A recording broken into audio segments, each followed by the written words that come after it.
We play and call it work. Hey everybody, Matthew here from MiniWarGaming.com, and welcome to this first impressions video of the new Ogor Mawtribes Battletome. Now, before I go any further, I've already played one game with these, which is currently in the MiniWarGaming vault. It is Ogor Mawtribes, all gut busters, so that's the typical ogres, no beast claw raiders and all that. Not that there's anything wrong with them, I'm just gonna have to play them in future games. Against David White's Fire Slayers. Actually a pretty strong list with Hurtgarth Berserkers, the Lord of the Lodge, the stuff that is quite good.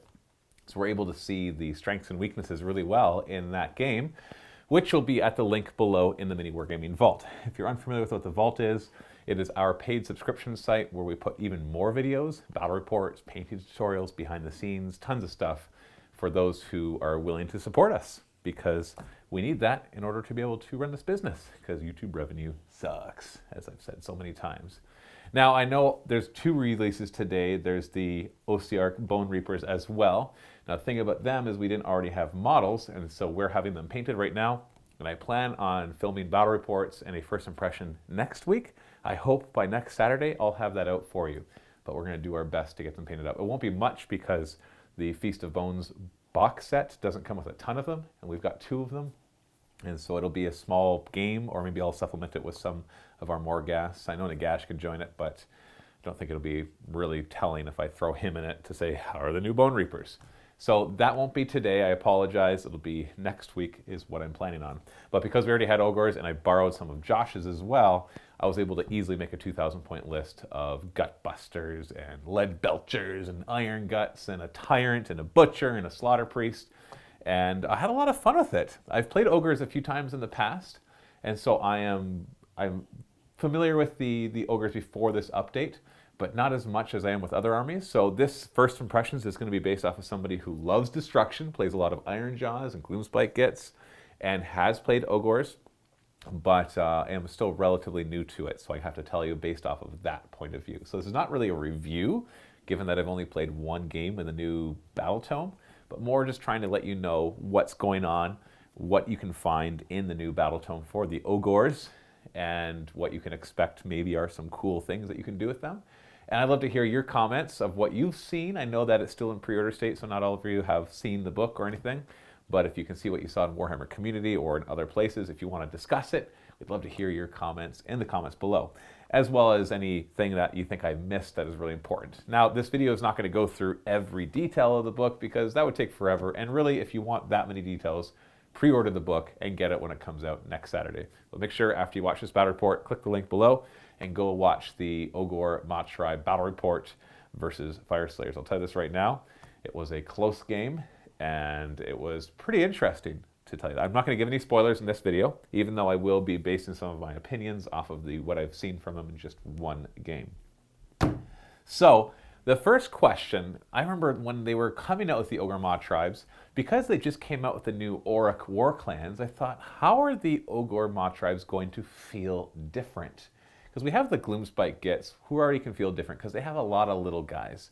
And you have the Bone Splitters and the Iron Jaws inside of the Auric War Clans, each with kind of their own shtick. The Bone Splitters are faster, and the Iron Jaws are slower, but they hit harder. And the Big Waw, as the combined allegiance ability for the 2 of them, lets them work together, or they have allegiance abilities for either of them. But they already do a lot of destruction things, like when they kill stuff, they can fight with another unit before your opponent gets to choose. Or things like they get to move closer whenever they get hurt if they're too far away from you.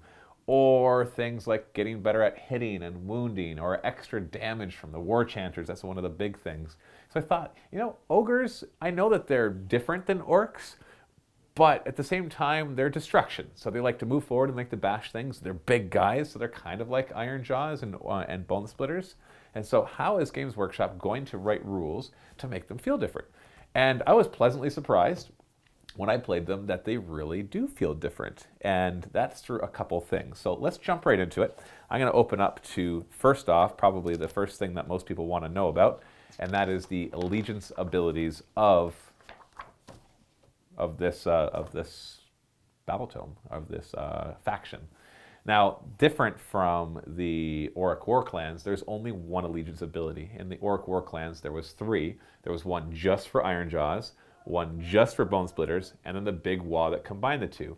Now with ogres, we have basically two factions. We've got the Gut Busters and we've got the Beast Claw Raiders. And there's some other little ones sprinkled in there, like the Fire Belly and the Man Eaters, that kind of stuff.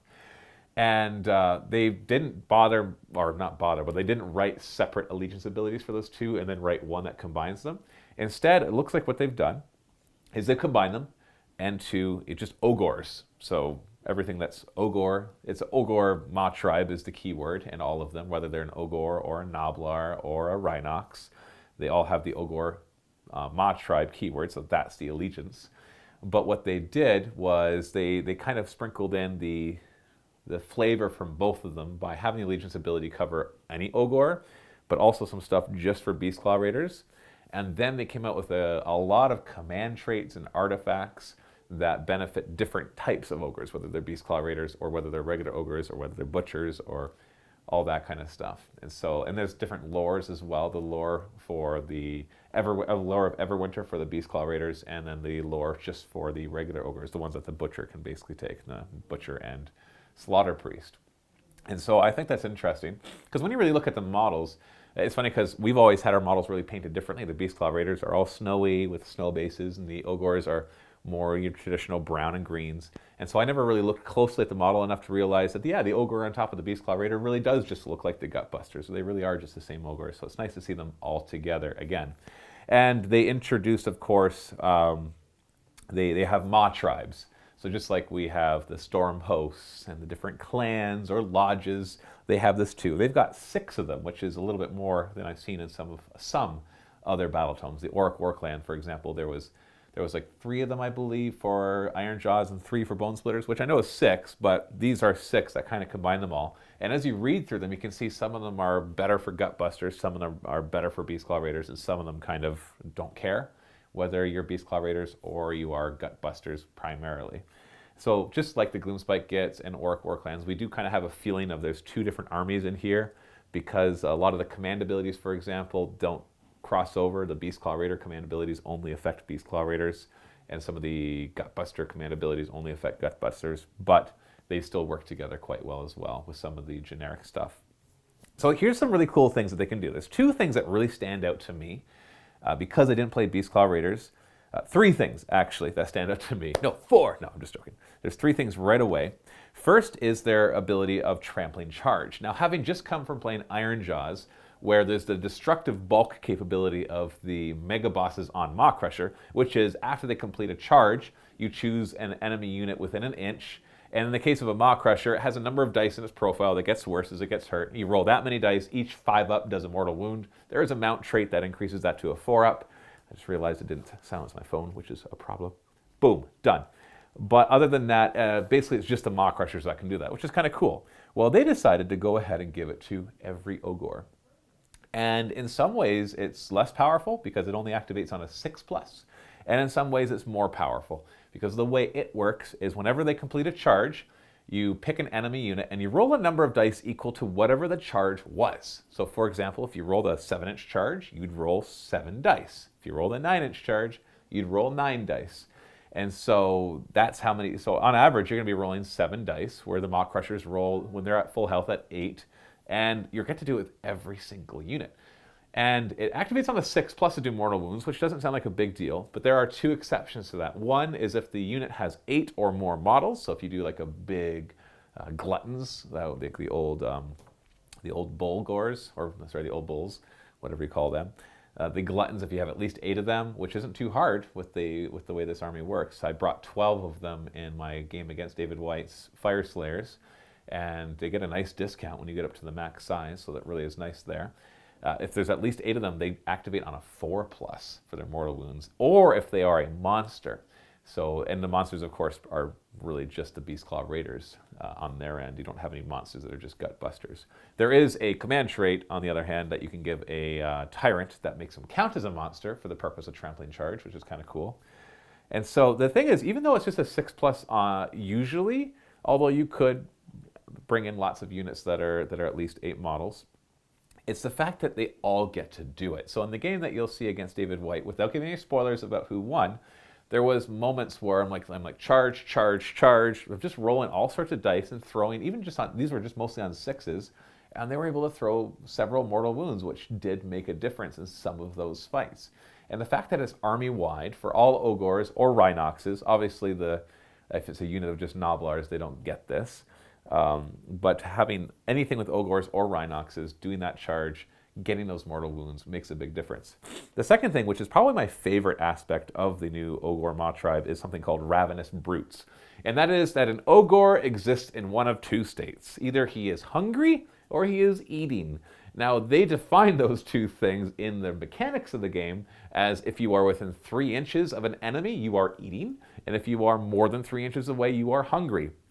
And there are several rules that say if they are hungry, then this. If they're eating, then this. Really, it's just if they're within 3 inches of an enemy, they are eating. If they're more than 3 inches, they're hungry. But it's really cool because if they're hungry, they get +2 to their movement. The base move for most of the Ogors on foot is 6 inches, which means, in effect, you've got an army-wide minimum 8-inch move. That is, right there, what hugely distinguishes them from the Auric war clans, because they are fast. And these things are big and fast, and that is scary. You'll see a lot of that mobility put to use in the battle report that I filmed against the Fire Slayers. And it's huge, especially against Fire Slayers who are movement 4. They have ways to go faster. You'll see that I have a really hard time against the Fire Slayers in many ways, but one of the things that really gave me an advantage in the game was how fast my guys were. On top of that, there's a command trait, or was it an artifact? I think it was an artifact that you can give the Tyrant that lets him move an extra 4 inches when he's hungry rather than 2. And there's even a battle trait that you can give him that gives him an extra 2-inch move. So that guy can be moving 12 inches when he's hungry. That's without running. Super fast. And on top of that, when they're eating, they are +2 bravery, which makes up for one of, I believe, their greatest weaknesses, which is their basic battle line, the Gluttons, have a bravery of 6. You want to bring these in large groups, but having an Ogor run is a big deal. And so you combine the fact that when they're within 3 inches of an enemy, they automatically are bravery 8, with the fact that if you bring one of their banners, which is +1 bravery, now they're bravery 9, the enemy has to kill at least 4 of your Ogors before there's a threat of one of them running. And that's a pretty big deal, because even if in a squad of 12, and that's not to even consider the Tyrant's command ability, which I had misread at first and thought it was garbage, and now I've played it, I realize it's awesome. He has a bullying Tyrant or bullying something command ability. I can't remember what it's called, but basically in the hero phase, he chooses a friendly unit within 3 inches, and they take D3 mortal wounds, which is never enough to kill an Ogor who's at full health, and then they never take battle shock tests again for the rest of the battle. That's huge. That's huge. So you have your big 12-man blob, and you'll see in the game that I play, and there's a Tyrant right next to it. He's like, okay, guys, take D3 mortal wounds, and now you never have to worry about battle shock. So that big weakness of having so many guys, or having these units of 6 or 3 or 9, you don't have to worry about bravery nearly as much with a combination of the Tyrant's ability, with the fact that when they're close to enemies, which is where they're often going to be taking their battle shock tests, they'll have +2 bravery, and the fact that if you bring enough Gluttons in a unit that they can take the banner. It's 1 out of every 6 can take a banner, and they have 2 banners, one that's reroll charges and one that's +1 bravery. I really like the reroll charges. In fact, that's what I would take in 6-man squads. But once you get up to 12, you can also give them that +1 bravery. So if there isn't the ability for the Tyrant to be able to bully them, or you don't want him to, then you're combining. Basically, they're bravery 9 when they are in close combat. So it's very hard for the enemy to make any of them run. So I love that. I love that aspect of them, that they are just so fast. And that goes for the Beastclaw Raiders too, who are already fast. Like, you got some of their mounts that can go, I believe, 12 inches, and now they go 14 inches without running. So they are super fast, and I love that. So that already makes them feel very different. The fact that we've got every single charge, they throw their bulk into it, and they do mortal wounds. And then, because I'll tell you right now, they don't hit as hard as the Iron Jaws. The basic Ogre Glutton, who is this big guy, has 3 attacks that do 2 damage each base, and they're 3s to hit and 3s to wound, but they have no rend. And that right there actually really makes it harder for them to see through, like get all that damage through that they're capable of doing. And whereas the Iron Jaws, the basic Ardboy, who is much cheaper, is able to basically bring in 2 attacks, 3s and 3s, -1/1, but let's just face it, with the War Chanters nearby, they're almost always damaged too. And since you have more of them, and they're smaller base sizes, so you can bring more of them to bear, you're typically getting a crap ton of attacks. So Ardboys are still going to out-muscle the Gluttons, but the Glutton, by default, when not close to enemies, moves twice as fast as an Ard Boy, and can reroll charges as well, and will do those mortal wounds on a charge. And if they're in a large unit, they'll do a good amount of mortal wounds as well.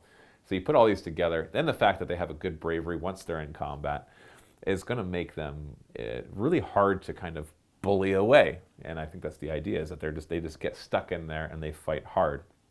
And against low save armies, like lots of skeletons or zombies or grots or anything that doesn't have a really good save, obviously that weakness isn't going to be there as much, because who cares about no rend if your enemy has a 5-up save or a 6-up save. But against the Fire Slayers, you'll see that there's a lot of times that he's walking around with his Battlesmith, giving an aura of +1 save to his guys. He's got units of Berserkers, Volkite Berserkers with shields, which give them +1 save in close combat. So right there, they're at 3-up saves. He's got a prayer to give +1 save. So the army that you're going to see me play against, it's actually quite hard for the Gluttons to do damage against, because he's able to save so many of those. And each time you save one, you've just negated 2 damage that could come through. Now, the Iron Guts are a little better. They're 3 damage, and they're -1 rend, but they also cost more. And so it's harder bringing them in large squads, and so they're great, don't get me wrong, but it doesn't really solve the problem that they have. But when you add in all their allegiance abilities, they do great. Now, the other allegiance ability that I really enjoy is that when determining control of objectives, they have an ability called Might Makes Right. Each Ogor counts as 2 instead of 1. Each monster counts as 10 instead of 1. Now, if there are scenarios which already let certain things count as more than 1, you have to choose which one. They don't stack. So I believe, which is the one scenario. The Relocation Orb says that a hero that bears an artifact of power counts as 20 models, I believe. And so you'd have to choose 10 or 20. So you don't go 10 times 20, because it's like, well, he already counts as 10. So now he counts as 20. So either people would be like, well, then it's 30, or some might actually say, well, no, it's 200 because he counted as 10 and you multiply. But they actually have a designer's note here to say it is one or the other. So it doesn't stack with anything else. But as a basic thing, just knowing that one of the weaknesses of armies such as ogres, which are a bunch of very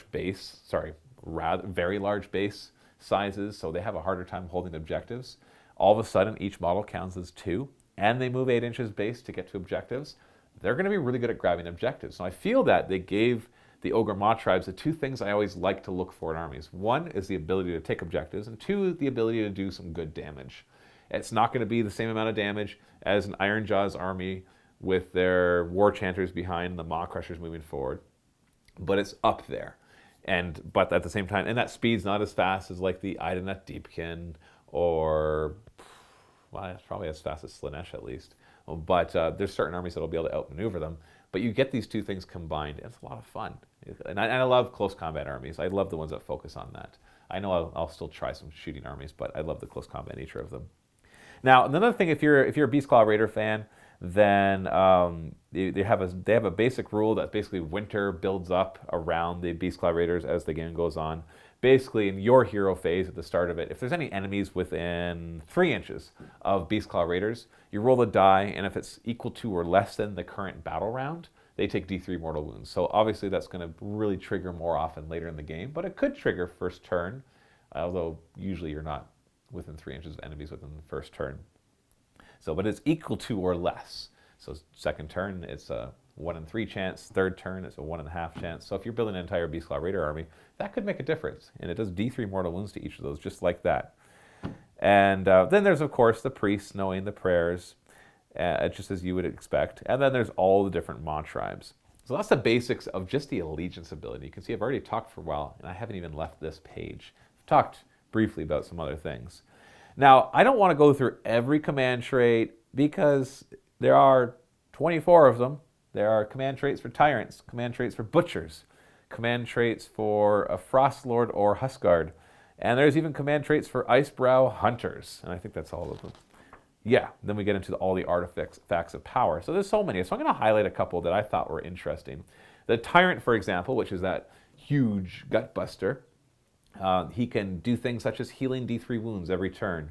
He can have 2 more wounds, which when you combine, the Tyrants have one of their abilities on their War Scroll is they pick a battle trait, which is really cool. It's kind of like a Warlord trait.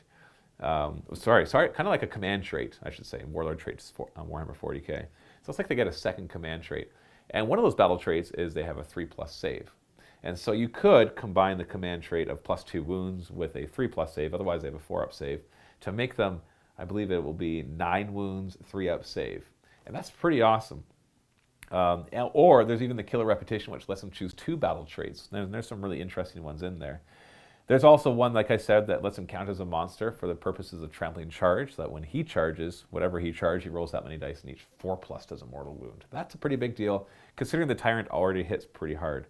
The Butcher has some really cool ones, too, that he can, like, basically, while he's hungry, in other words, there's no enemies nearby, he has a -2 bravery aura within 12 inches of him, which is pretty nasty for the enemies. He can also just do the whole don't take battle shocks with the battle shock tests if he's eating, so in close combat, for everybody wholly within 15 inches of him. Or you can just know all the lore spells from the lore of Gut Magic, which is the Butcher's lore. Or you can give him +2 to his wounds, just like the Tyrant, except his reasons appear to be because he has rolls of fat, rather than the prodigious girth of the Tyrant. So they have different reasons to get the +2. So, yes. They can also manipulate some endless spells, which is kind of fun too. As we get over to the Beastclaw Raiders, which is our Frostlord or Huskars, they have one ability which I think is cool, is that they can become a priest. So some of them are already priests and some of them aren't. So imagine just being able, your warlord or your general being able to actually be a priest. If they're already a priest, they get to know 1 extra Everwinter prayer. Or you can make them super resilient when it comes to their damage table, that they always have the number of wounds suffered by this general when determining which row on its damage table to use. So it takes a lot more damage. It takes twice as much damage to bring them down in those brackets and make a difference for their movement and the damage of their mount. Or he can use a command ability on his War Scroll without spending a command point every single battle round, which is awesome. Our Icebrows, you can just give them the Eye of the Blizzard, which gives -1 to hit them, which is obviously a good stock one for people who are trying to avoid getting shot to death. You can make his missile weapons better, giving them +1 to hit and wound. There are all sorts of options, and I'm sure that there's going, just like every other Battletome out there, there's always going to be like 1 or 2 of each of them that's going to be the go-tos for a lot of people. But the fact that you have all these other neat options allows you to experience some variety if you're not worried about making the best of the best lists. Then we have all sorts of artifacts of power. There's artifacts for the Tyrant, for the Butchers, for the Frostlord or Huskars, and for the Icebrow Hunters as well. So we got 4 lists again. Once again, just going to highlight a few of them. The Tyrant obviously focuses on making him stronger.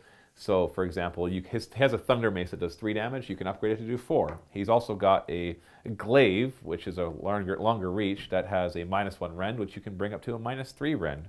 Or, like I said, you can give him the Graal's Gut Plate and make it so that whenever he's hungry, he gets +4 to his move. So his base move is basically 10, unless you give him the battle trait to make it even higher and make it 12. There's the one that makes his pistols better, which I don't think I'd ever take. The Butcher has lots of options as well. Like, for example, what's the one I gave? You can give them the Bloodrock Talisman, so it gives them +2 to unbinding or dispelling. You have to remember that they already have an ability that whenever they unbind on a 2+, they heal. So that's kind of cool. Or the one that I gave him was the Wizard Flesh Apron, which lets him cast 1 additional spell in each of your hero phases. He's already got a really good spell, and so it's always this, like, do I want to cast his spell, or do I want to cast a spell that I gave him from the lore of the Gut something, whatever it was called, the Gut Buster lore, Gut Magic. And so by giving him the Wizard Flesh Apron, he can do both. Or he can bring in on the spell, and he can cast that as well. So there's lots of cool things there. The Frostlords can reroll unmodified hit rolls of 6s for attacks made with missile weapons that target the bearer. So if you're up against an army that you know is going to be really shooty, then you can make them a little less shooty. The Icebrow can just heal D3 wounds every hero phase, of your own hero phases. Or he can just take +1 save. And then at this one, the Katanak Brow Plate, he gets +1 save, period. Not against missile or against melee, just period. In addition, at the start of your first hero phase, you get an extra command point. So you get an artifact that gives you just an extra command point in your first turn, And for the entire game, he gets +1 to save. If it was just +1 to save, that's already a really good artifact. The fact that it also gives an extra command point for the game is really good. Not every hero phase, just the first. Every hero phase would be a little much. So then we have our lores. We got 2 of them, the lore of Gut Magic and the lore of the Sun Eater, which is the Fire Belly lore. And then you got prayers for the Beastclaw Raiders. Sorry, I said there was a lore for the Beastclaw Raiders. I meant there was the prayers. As I think they have priests rather than wizards. And so the butcher ones are really interesting. Remember, a slaughter priest is a butcher, so they can take this as well. Now, the ones that I thought were interesting that I tried for my first one was the simple Blood Feast, which is that you pick an ogre unit that's not a monster, wholly within 18 inches, and they get +1 attack. So you know that big blob of gluttons that you have? There's 12 of them. Well, give them +1 attack. Now, pretty much every ogre has 2 attacks, at least the Gut Busters. They have their weapon attack, and then they have a gulping bite attack where they bite you. It doesn't do much damage, but there's some shenanigans you can do with some other command traits or some other magic. And so he all of a sudden will double that. So basically, you're actually giving +2 attacks to each of the ogres. 1 to their good weapon, 1 to their gulp. On top of that, there's a spell, Rib Cracker, that choose an enemy unit within 18 inches. I love that Rib Cracker. And they get -1 saves. So that can really debuff an enemy unit right before you slam into them. So there's all sorts of really cool things there. The Fire Bellies have their own lore. I didn't try a Fire Belly in my first game, so I'm not as familiar with these. But for example, Billowing Ash, which casts on an 8. Until your next hero phase, subtract 1 from hit rolls that attack friendly units wholly within 12 inches of the caster. Okay, that is a pretty big deal, that 12-inch bubble of -1 to hit them. And it's not missile, it's just hit rolls. That's actually pretty awesome. Now that I see that, I think I want to bring a Fire Belly in almost every one on my list, just to run up and cast Billowing Ash and be like, sorry, you don't get to hit me as much. We got the Everwinter Prayers as well. That work just like prayers from other ones where you have to roll, and in this case, they're all on a 4+. You can do ones that do mortal wounds to everybody near a point, or you can choose a monster or a Mournfang pack, and they get +3 to their move. This is in addition to the +2 if they're hungry, so that's a +5 total. That is super fast. Or you can do a Call of the Blizzard and pick a friendly unit of Yetis, and they can actually return 1 slain model to that unit. So just resurrecting a Yeti is pretty cool as well. Although I think Keening Gale is going to be a favorite right there, getting +3 movement. And of course, it introduces mount traits for your Beastclaw Raiders, because what mount is complete without a mount trait? You can do anything from giving him +1 to his hit rolls for his rock hard horns, or you can give him an extra wound, or give his crushing hooves an extra rend, or you can give everybody who's Stone Horns and Mournfang pack nearby +1 to charge when they're wholly within 12 inches. And yeah, you can, basically, or we can just do the Belligerent Charge, which is when they do their Trampling Charge, it's minimum 7 dice. So if they roll a 4 for their charge and that gets them in, they get to roll 7 dice. So minimum 7 every time. And you know it's going to be on 4s because they are a monster. And you also have, and then that's for the Stone Horns. Then you have Thunder Tusk ones who can reroll 1 or both of the dice when making charge rolls. That's pretty cool. Reroll charge rolls is already really good, but when you can choose to just reroll 1 of the dice, so for example, let's say you need an 8-inch charge and you roll a 1 and a 6, well, you don't want to reroll that totally because a 6 is there. So you just pick up the 1 and now you have a 5 out of 6 chance of making your charge. You could actually heal it while it's eating. You can worsen the rend characteristic of melee weapons that attack it by 1, or it can get an extra wound, or it can give Thunder Tusk nearby a +1 charge. So there's just all sorts of cool combos that people are going to be able to come up with.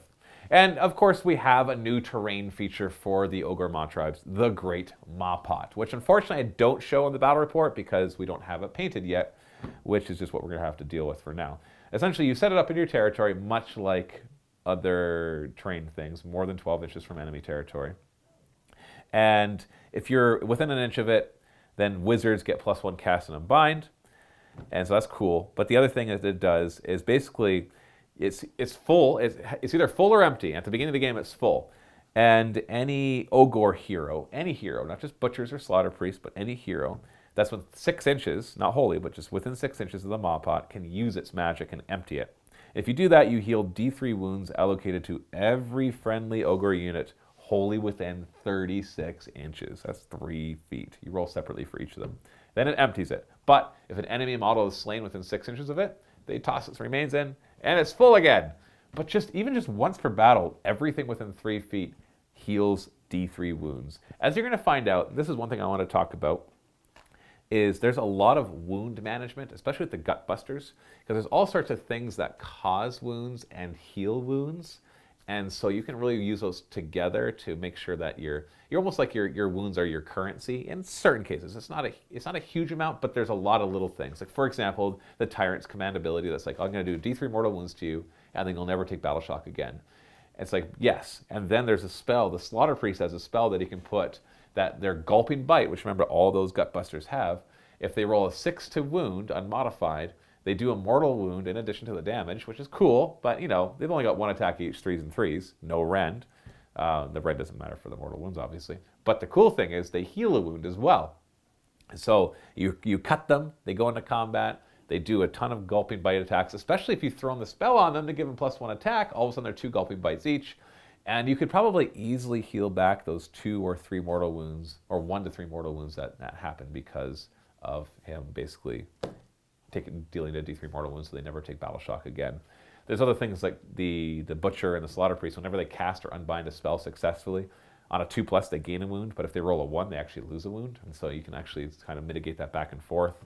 There's also the Slaughter Priest Cauldron, not the terrain feature, but himself. He can dip into it in the hero phase, and one of the results is it'll do mortal wounds to himself, but another one is that it heals everybody nearby. And there's other ones that do damage or increase their combat abilities. So all sorts of these little things to lose wounds and to gain wounds, which is really neat. Now, there's a lot of different Mawtribes, and I didn't play any of them in the game because as I looked through them, none of them jumped out to me as like, oh, right, I've got to try that. Part of it is probably because I hadn't played Ogres for a little while, and so I just wanted to try out something simple. The other part of it is because I really liked the command traits and artifacts that were just in the book. And whenever you take Mawtribes or Lodges or Stormhosts, you're always giving that up a little bit. You're giving up the vanilla command traits for the one that's there, and it's not always better, but you're usually okay with that because of the other things that you get. You're also giving up at least usually 1 artifact of power that you would rather take one of the other ones, but maybe this one will work with it. But there are some interesting things that I definitely want to try out, especially now that I've played 1 game and already see some potential of things. Like, for example, the very first one is the Meat Fist Mawtribe, and their basic ability is everybody gets to roll an additional die for the Trampling Charge. I don't think that's a big deal. It doesn't feel like a big deal, but maybe it's a big deal. That's the one where they charge and they roll the number of dice equal to whatever the charge roll was, and this will be +1. But it's usually on a 6+. So I don't know, maybe if it was Beastclaw Raiders, this would be really good because it's an extra 1 on a 4+. But the command trait that the general gets is that if he's eating in this hero phase, then he gets an additional command point, which, that's cool. That can get you a couple extra command points throughout the game. The artifact is okay. It's just reroll save rolls of 1, which I know if you stack that with the Tyrant having a 3+ save or the Beastclaw Raiders, that's pretty cool, but kind of vanilla and kind of boring. The command ability is interesting. Basically, you start at the start of the combat phase, hero selects an Ogor Glutton unit wholly within 18 inches, and they get +1 attack to their Gulping Bite. Now remember how we were talking about different ways to make the Gulping Bite kind of stack? Well, if you do that command ability, and you've thrown the 2 spells, the 1 spell to give them +1 attack, so now there's 3 Gulping Bite attacks, and the other one that when you roll unmodified 6s, you do mortal wounds and heal. All of a sudden, if you have just 6 Ogres in combat, and the rest are too far away, or maybe there's just 6 in the unit, you're now rolling 18 Gulping Bite attacks. Now you do the math, and you're not going to get a ton of 6s from that. You should, on average, get 12 out of 18 hits, and that should then turn into, on average, 2 6s. It's just what you would expect. Above average would be more than that. Below average, obviously, would be less than that. But since Gluttons only have 4 wounds, if they have suffered wounds, healing a couple wounds could actually be a pretty big deal. And on top of that, you're also dealing those mortal wounds. Never mind the fact that it's just more attacks into your enemy. So that's cool. But like I said, when I read that, I'm like, okay. And I hadn't seen all those synergies yet, so I didn't really see why I'd want to bring that one. Overall, I think that's cool. I will definitely try the Meat Fist Mawtribe. Let's go over a couple more. I'm not going to go over all the Mawtribes here because we just don't want to take all that time for this one video. Like when I said, if you want that many details, you should get the book. Wait for it to come out for next week. Or just, I'm going to be putting out more Ogor Mawtribe battle reports where I do try out the different things in here so you can see them for yourself. So there's the Blood Gullet Mawtribe. And this one focuses on the lore of gut magic. So obviously it's really friendly for butchers. That every butcher knows an extra spell and can cast an extra spell. Now, it knows the extra spell from the lore of gut magic, and it can just cast one additional spell. It doesn't say from that lore. So it could be its own spell, or it could be an endless spell. Or if you're fighting one of the realms, it could be one of the realm spells if you're playing with one of those rules. So remember how I said I really like that artifact that gave them the ability to cast one extra spell? Well, now every single butcher. Remember, slaughter priests are butchers. I keep saying that, and I don't want to give bad information. Butcher has the butcher keyword, obviously. Slaughter priest also has the butcher keyword. I am remembering that correctly. So slaughter priest is a butcher. They all get to cast an extra spell, the entire army. And I think that's pretty cool. Once again, it focuses on, this is obviously a more gutbuster one, just like the first one, because it focuses on gluttons. Although honestly, you could just say, forget the command ability from Meat Fist, and now my Beastclaw Raiders all get one extra die and all that kind of stuff. Now for this one, friendly unit set, the command trait for the Blood Gullet tribe is that if you're wholly within 12 inches of the general, you can move an extra 3 inches when piling in. And for those big ogres, a 6-inch pylon would be a big deal, especially for the big units of 12, because the ones in the back have a hard time getting into combat. All of a sudden, a 6-inch pylon can get you a couple more guys in at least. And you combine that with a few other things, and that can make a big difference. So I do like that command trait. The Artifact of Power is for any hero that's from a Blood Gullet. One of their melee weapons, if any wounds inflicted by that weapon were allocated to an enemy model and not negated, then he can heal D3 wounds to every Ogre unit wholly within 12 inches. Okay, that's pretty cool. So now that I've played one game, I almost wish that I had taken this Mawtribe just for the army that I brought in the game that you're going to see. The command ability, it has to be used by a butcher. You put it on the butcher, and you can reroll wound rolls for attacks made with melee weapons by friendly Ogre gluttons wholly within 12 inches of that butcher. That's actually pretty awesome. So you move the butcher up, who can cast 2 spells, make the butcher the general, so that they can pile in 6 inches. Heck, there could be a tyrant there who's doing the same thing. And then you make every glutton wholly within 12 inches, which is most likely 1 or 2 squads at most because of how big they are, re-rolling wound rolls. That's a pretty big deal. That's actually huge. Once again, it's only gluttons, so this is obviously a gutbuster Mawtribe. So it's funny that when I first read them, not having played with the new book, I'm just like, But now that I've just played once, I look at them and I'm like, these are actually pretty fantastic.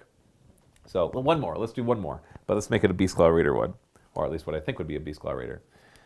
Yes, this one, the Boulder Head Mawtribe. So it looks like, the third one I was about to read is definitely also Gutbusters. This one's definitely Beastclaw Raiders.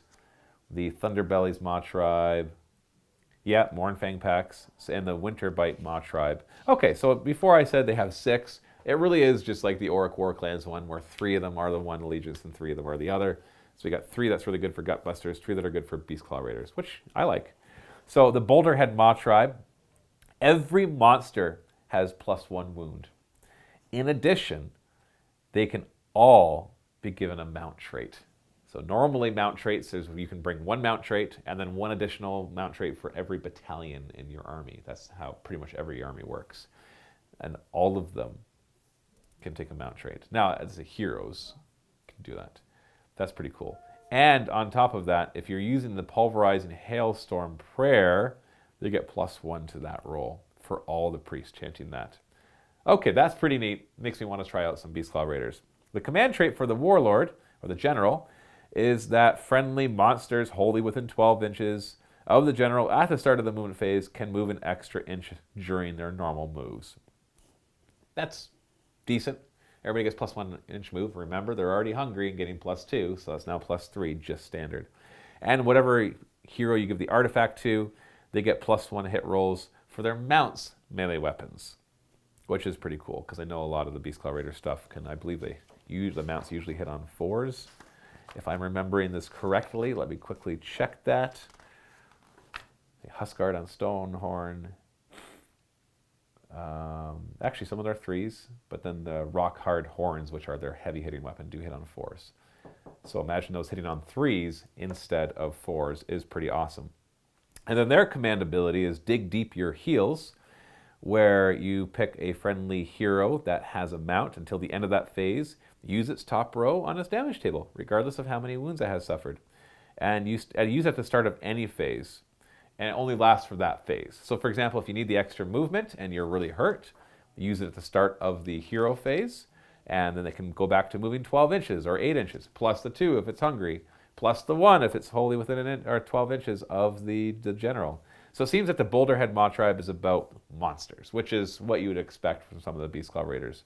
And it focuses pretty much on those monsters, which is really neat.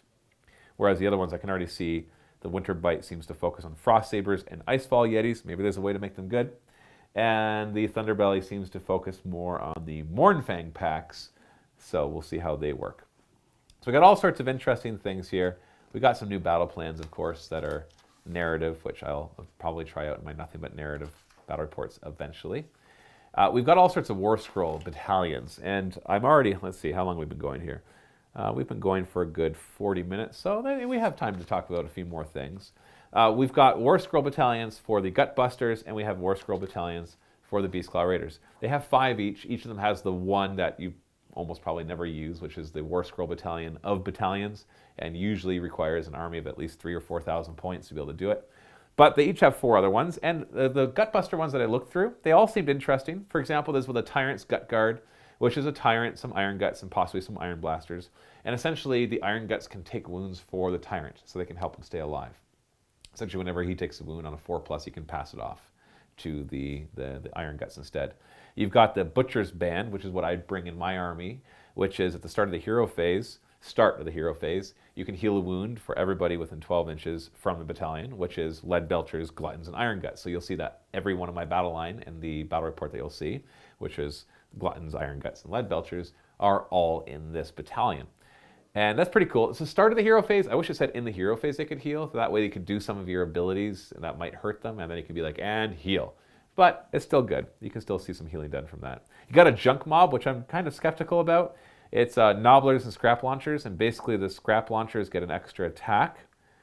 And they have 3 attacks for shooting, so they go up to 4. I'm not convinced that that's really that great. If you're going to bring Nobblars anyways, sure. But you're paying the points for the Nobblars, and you're paying the points for the Junk Mob Battalion, which if you put those together, you can probably get almost 2 more. I think you can almost get 2 more of the Scrap Launchers.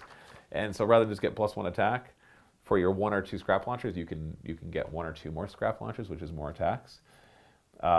Let's see here. Scrap Launchers are 120 points. A minimum squad of Nobblars is 100 points. And the cost of the Junk Mob is 100 points. So that's 200 points. That's almost the cost of 2 more Scrap Launchers. Now, it does give you the advantage of having all those Nobblars. And yes, there's an advantage there because, objective holding, cheap unit. Well, not super cheap, but 5 points a model. So there's a lot of guys. So it makes up for the eliteness of the rest of the list. But I have a funny feeling that if you really want to make Scrap Launchers work, just bring 3 or 4 of them. I bring 1 of them in my game, and I was skeptical of its use, and it performed okay in 1 round and basically nothing in the rest of the game. But I think they have potential if you bring at least 2 of them, maybe even 3 or 4, because of the amount of damage they can do against larger units. And I would only really use them against units of 10 or more, because that's where they get their +1 a hit, and their damage goes up as well. You also have the Gore Man, which is based around a Slaughtermaster, Gluttons, Lead Belchers, and Iron Guts. And the Slaughtermaster can use his Great Cauldron ability twice rather than once. That's cool. I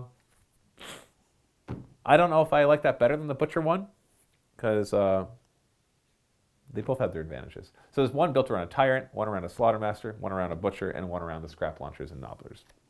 Beastclaw Raider side, you've got all sorts of weird names. The Jorlbad, the Earlbad, the Torbad, and the Skull. And I love that. That's great. And then you have the Alfroston, if you bring them all together, essentially. And the Jorlbad focuses on a Huskguard on Stonehorn with Stonehorn Beast Riders and Mournfang packs, and basically allows them all to move d6 inches at the start of the hero phase in your first battle round. So first battle round, move d6 inches each. Cool.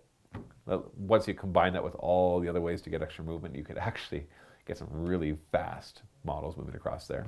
The Earl Bad, once again, focuses on the Huskard on Stonehorn with Stonehorn Beast Riders and Mournfang packs. And anytime anybody in this battalion rolls a 6 for their melee weapons, and that includes the bounce, the attack inflicts a mortal wound in addition to any normal damage. That's pretty cool. The Torbad, now we're focusing on the Huskard on Thundertusk with Thundertusk Beast Riders, at least 3 of them, and possibly some Yetis if you decide you want to bring those. At the start of your hero phase, roll a die for each enemy unit within 3 inches of any units from this battalion. On a 2+, they take a mortal wound. So they're basically colder than the rest. And the Skull focuses on 1 to 6 Icebrow Hunters and a bunch of Frost Sabers, which I am told are not that great, but I'm curious to try them out. They basically all get +1 to charge if they're wholly within 12 inches of another unit from this battalion. So it doesn't have to be within 12 inches of an Icebrow Hunter, it's just from any other unit. So they they stick together in pairs at least, and they're all getting that +1 to charge. Pretty neat. Then we get into all the War Scrolls. Now see, here is where I'm not going to be quite as useful to you because I didn't know a lot about them before, but I can tell you a couple things. First off, the one thing that everybody seemed to complain about, even though the Beastclaw Raiders were never top tier, was the snowball, as people said it. Essentially, they could throw something that hits on a 2. Sorry, it doesn't hit on a 2. It's just an ability where you choose something. So it's not even subject to any minuses that normally missile weapons are subject to. And on a 2+, it would do 6 mortal wounds. And so just walk up, hey character, hey character, hey character, boop, boop, boop, you're dead. And that would be devastating. They've removed that. That shenanigan's gone. Now, mind you, they've replaced it with some other cool stuff. So the Frost Lords on Thundertusk and the Stonehorn, they basically, so hold on. Yeah, so like the Frost Lord on Thundertusk, his missile weapon is now Frost Wreath Ice, which is 18 inches. And you roll a die, you pick an enemy within 18 inches, and you roll a number of dice equal to whatever is in the profile based on how hurt it is. It starts off at 12, so at first you're rolling 12 dice, and each 6+ does a mortal wound. But if the unit is 10 or more models, it's 5+s do mortal wounds. If the unit is 20 or more, it's 4+s do mortal wounds. So that kind of is like, okay, it's no longer about killing heroes, it's about killing larger units. Although rolling 12 dice looking for 6s on a hero, you could still spike that and get lucky and get 3 or 4 mortal wounds, 5 or 6 if you're ridiculously lucky. 12 in the most unlikely of circumstances, but hey, you never know. So all I can really point out based on what I played in my first game is I don't get why anybody would ever bring Gorgers. I didn't bring them. They're 80 points each, and they are pretty much, you can get 2 Gluttons for the point of 1 Gorger. Those 2 Gluttons will have more wounds with a better save. They will deal more damage. They can reroll charges just like it does. The only thing they don't get is, well, it has a little better bite attack, but when you combine the fact that there's 2 of the Gluttons, they're still better.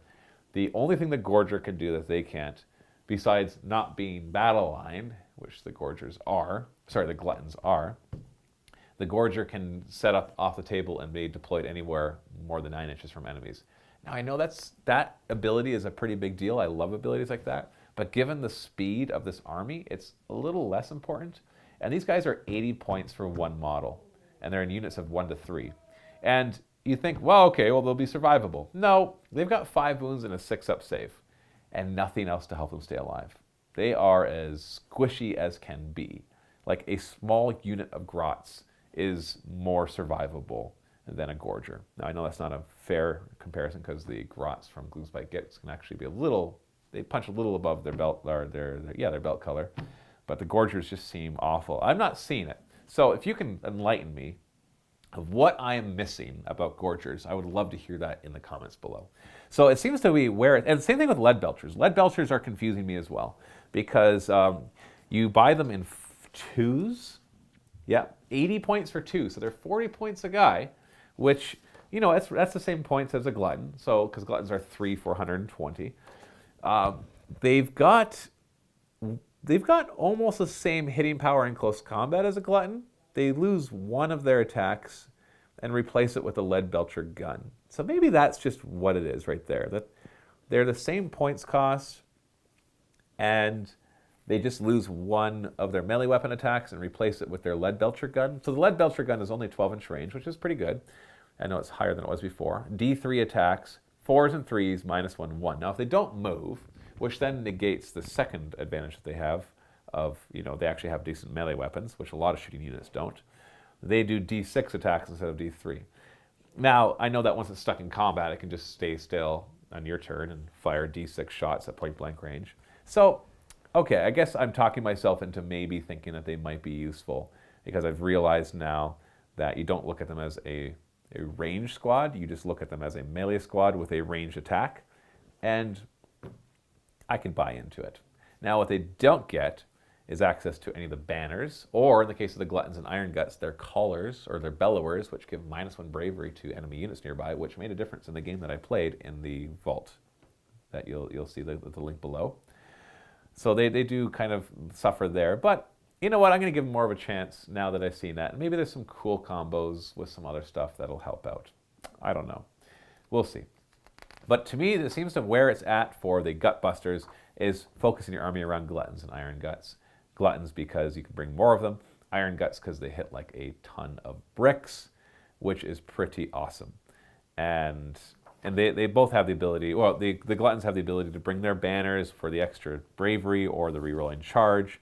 Their bellowers giving that -1 bravery bubble with anything within 6 inches of the bellower.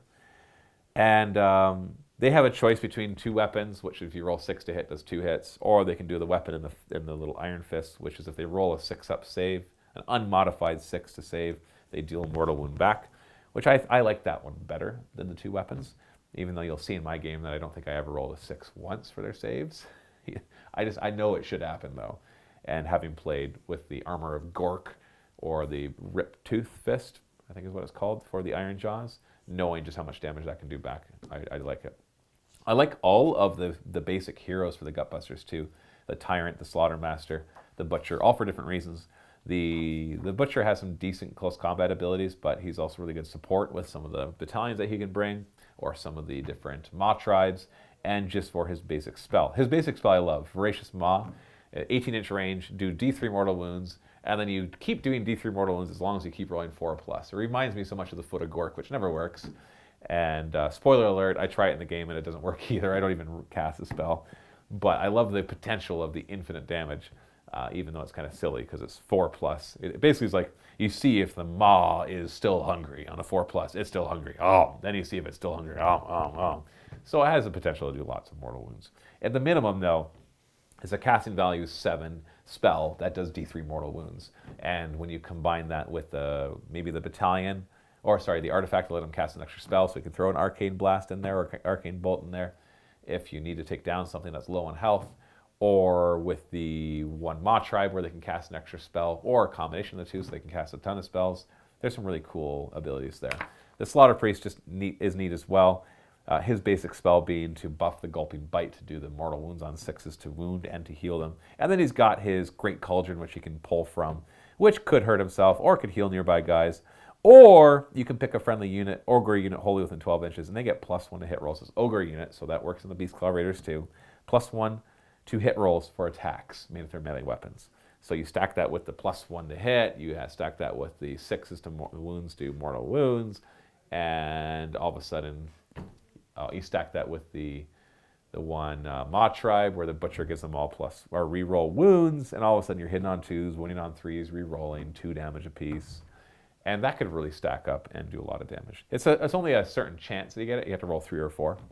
But if you roll 5 or 6, that's only really useful if there's enemy units within 6 inches because they possibly take some mortal wounds. The Tyrant is just, he's 8 wounds base. I was saying he was 7 wounds base. See, he's 8 wounds base. And the cool thing about him is he's based, first off, he's got a couple special abilities. His Thunder Mace does mortal wounds when he rolls 6s to hit. His Beast Glaive does... his damage goes higher if he's up against a hero or a monster. But his basic, just flat stat line is pretty cool because he's got all these different weapons. He's got a 1-inch reach, Thunder Mace, 3 attacks, 3s and 3s, -2, 3 damage. That's fine. The Beast Skewer Glaive is a 3-inch range, very long range, 2 attacks, 3s and 3s, -1 D3. And then he's got his Gulping Bite, which is the same as everybody else. But what's really cool is that he can choose a big name, and he can give himself 9 wounds instead of 8.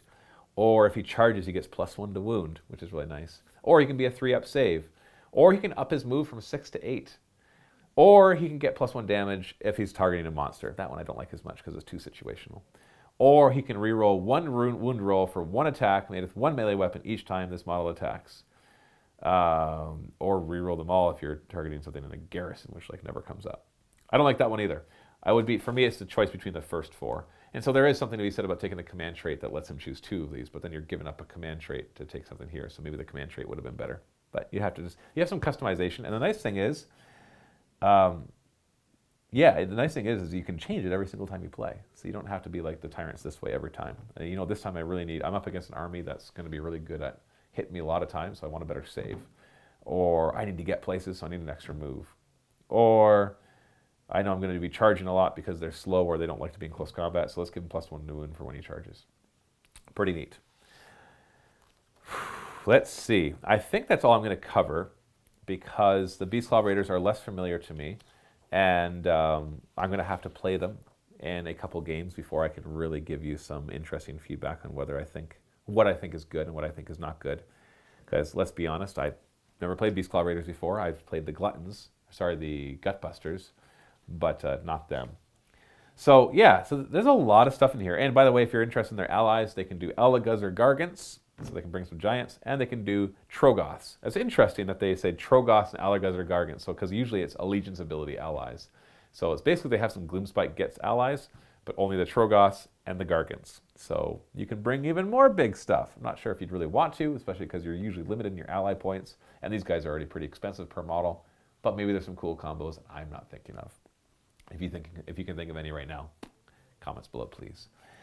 And yeah, so I like it. I like that it doesn't just feel like another the Auric Warclans book. It actually feels very different from them, and that they have different strengths and weaknesses than the Iron Jaws, so it'll give me some more playability.